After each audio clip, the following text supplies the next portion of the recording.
Hey guys, so let's talk about sumo deadlift form. So a lot of people come up to a barbell deadlift and they get kind of uncomfortable because they might not feel that they know what they're doing. It is much more than just picking up a heavy thing off the ground. It is loading the correct joints to pry the weight off of the ground.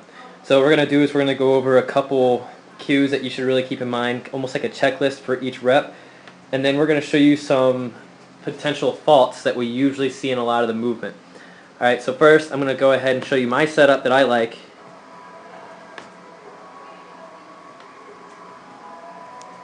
So you'll notice I have my feet that I'm checking against the knurling to make sure everything's even.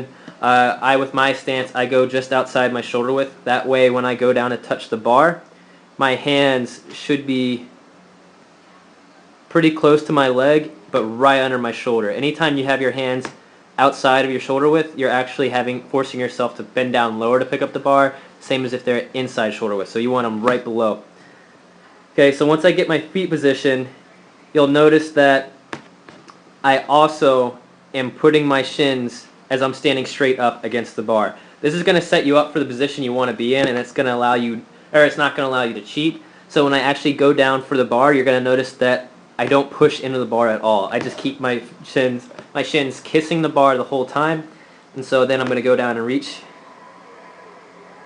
You'll notice when I go down and reach for the bar, I start by pushing my hips back. So you're starting the hinge, but at this point you really don't need to be into a deep hinge. If you start going into the hinge too early, you're going to load things too early, and then you're going to lose a lot of the elasticity in the pull. So what I do is I get my hand position as I'm only in a slight hinge, but I'm still bent over to grab the bar. And then you're going to get a firm grip. You're going to grab the bar, and you'll notice I'm still not in a position yet. So what I'm going to do right here is I'm going to start to pull in air to get my brace. When you brace, you want to fill this entire abdominal cavity with air. You want to get a nice diaphragmatic brace going. And then when I get that, I am then going to set my upper back and pull my shoulders away from my ears. And so you'll notice by doing that, I get my lats engaged, I get everything nice tight, a nice strong upper back. So from here, I am now ready to start loading my hinge. So that way I can get all I want out of the elastic recoil of the muscles. So I'm going to keep shins on bars, shoulders set, brace in, and I am going to let my weight fall back.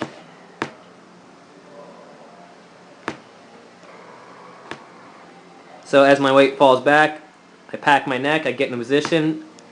I have a certain point about 5 to 10 yards out that I'm keeping my eyes on.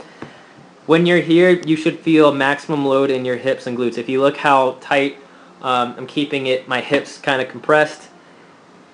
If you do not feel your hamstrings and glutes getting loaded in this position, then you're not in the correct position. All the time I see when people go to load, and I'll show you this later on, I see people when they go to pull themselves back, rather than pulling themselves back, they pull themselves down.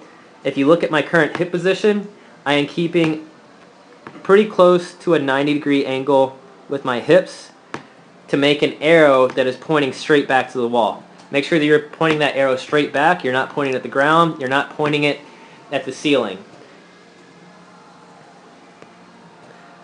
From there, what I'm going to do is I'm going to keep the tension on my upper back so that it should feel like I'm pulling the bar into my hips. But with my legs, I'm going to use my heels to drive the floor away. And what that is going to do is that is going to cause my hips to pry the bar and pull my hips forward. And then at lockout, I still have a neutral position. My head's in a neutral position. My hips are in full extension right at lockout. What a lot of people will do is they will lock out with their lumbar spine and they will overarch. You should pretty much feel like you're humping the bar, you're getting your hips under you. Then, to take it back down, I do the exact same motion in reverse. You don't have to lightly drop it on the ground. I personally just guide it as it falls. And then I reset. So you'll notice that at the beginning of it, I start off and I'm a little forward. So what then you have to do is you have to pull yourself back in a position. I allow some of the tension to come off my hamstrings and glutes. I reset my back, I get another brace, and then I'm going to repeat the process by sitting back, loading my hips, and then I go again. Okay, and then full speed, you can see as I do it again. Good. So now, common faults we see. I'm first going to let you watch this one.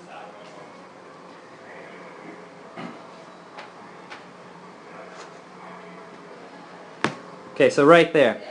So the most common fault I see is people not getting close enough to the bar. You want to have it so that the shin is always grazing the bar when you set up, when you're standing straight up. A lot of people will start a couple inches off of the bar and then bring their shins in. If you'll notice what that's going to do, it's going to have my knees over the bar, and it's also going to take a lot of the tension away from my hips. Right now it is really hard for me to load my hips in this position. I'm not feeling it in my hamstrings and glutes, and it's going to actually load your back a little bit more in the pull. It's going to make you more quaddy and just a less efficient movement. And so if you watch what happens, the movement's a little bit more awkward, the timing isn't on there. And so this will actually happen. A lot of people will set up for their first rep fine, and then when they take it back down, they don't pull the bar back into themselves, and so then they take the knees to the bar. And so again, if you actually look at what that does to the angle of my hips, it's a little bit less, well, that's a bad drawing. It's a little bit less of what I want. Now the angle is messed up so that I'm pointing more towards the ground, and I'm just not as efficient at loading. You'll also notice this causes me to be a little bit more upright. So just something to keep in mind. Sometimes you might see someone that starts to look more like a squat than a deadlift. This is usually the case.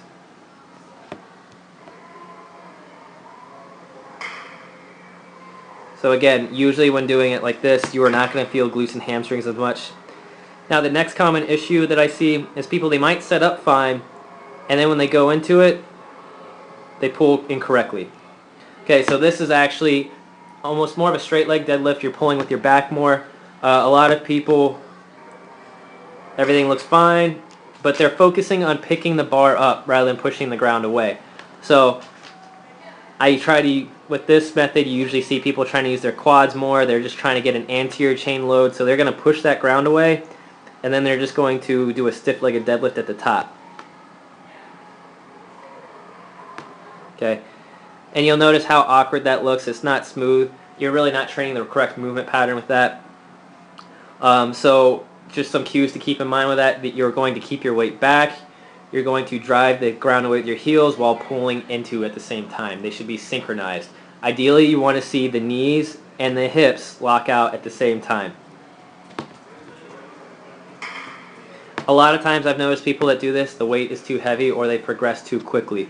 So feel free to change it back, to move it back, to make sure you keep your weight back, and then just to keep your chest up as you drive the floor away. Okay, and so now back to the correct method one more time. I get up, I'm close to the bar, I pull myself into a good hinge position, but I'm not quite super deep into the hinge position yet. I get set, and then I go, I load it, I got the tension, I'm gone.